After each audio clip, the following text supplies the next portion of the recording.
सर्वांना नमस्कार. रायगड जिल्हा परिषद केंद्र शाळा नवीन शिवे इयत्ता 5वीचा वर्ग आठवड्याचा उपक्रम सादर करीत आहे आणि या आठवड्याचा आमचा उपक्रम आहे चला गोष्ट पूर्ण करूया.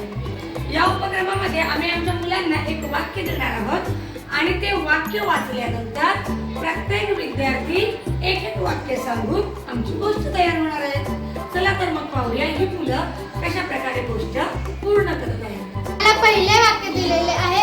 एक नवीन शेवे नावाचे गाव होते. आता आम्हाला पुढे गोष्ट बनवायची आहे. ते गाव स्वच्छ व सुंदर होते. गावामध्ये खूप घरे व झाडे होती. त्या गावामध्ये एक आदित्य नावाचा हुशार व चांगला मुलगा राहत होता.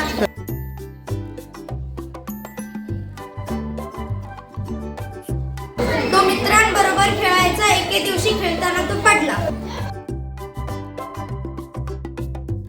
रडायला लागला.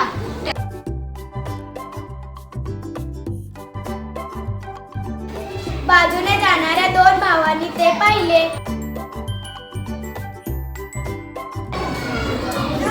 ते त्याच्या जवळ आले.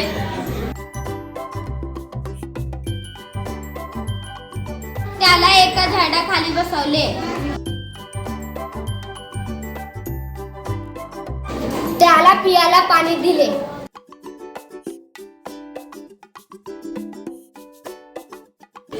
शेजारच्या घरातून औषधं आणून त्याला लावली.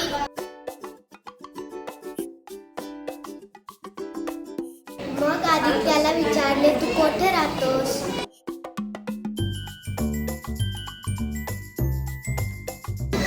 तो म्हणाला, मी गावातील शंकर मंदिराजवळ राहतो.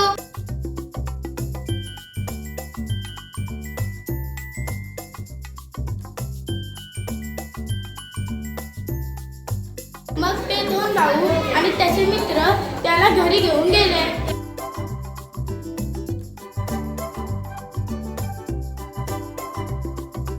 त्याची आई म्हणाले, आदित्य तुला काय झाले?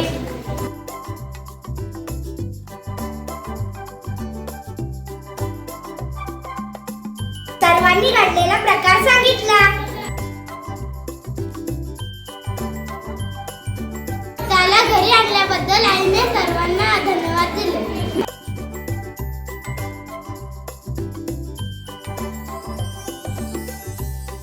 आणि सर्वांना खाऊही दिला.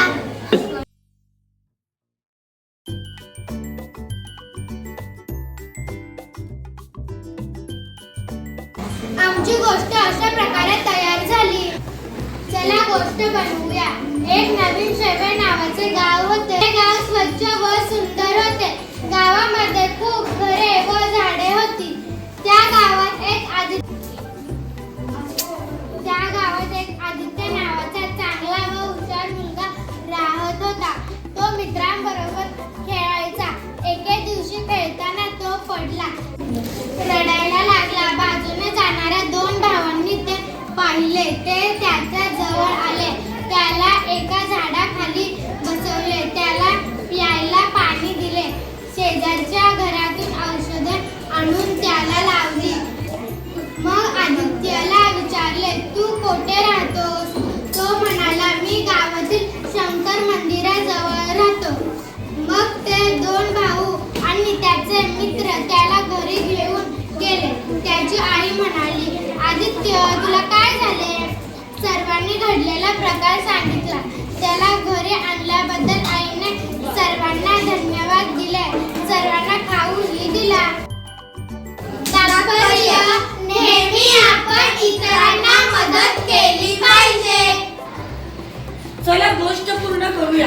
या उपक्रमामुळे काय झालं तर एकतर विद्यार्थ्यांना लेखनाची सवय झाली, विद्यार्थ्यांना वाचनाची सवय झाली, त्याचबरोबर विद्यार्थ्यांच्या विचारशक्तीला चालना मिळाली.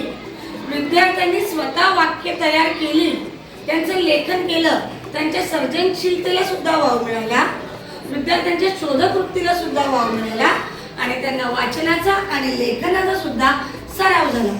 म्हणजे अशा प्रकारे विद्यार्थ्यांच्या कल्पकतेला सुद्धा वाव मिळाला आणि गोष्ट कशा प्रकारे आपण पुढे पूर्ण करू शकतो हे विद्यार्थ्यांना समजलं आणि त्यातून विद्यार्थ्यांना निष्कर्ष सुद्धा सांगता आला. म्हणजे अशा प्रकारे हा उपक्रम विद्यार्थ्यांच्या भाषिक कौशल्यांचा विकास करणारा एक प्रकारे उपक्रम ठरला.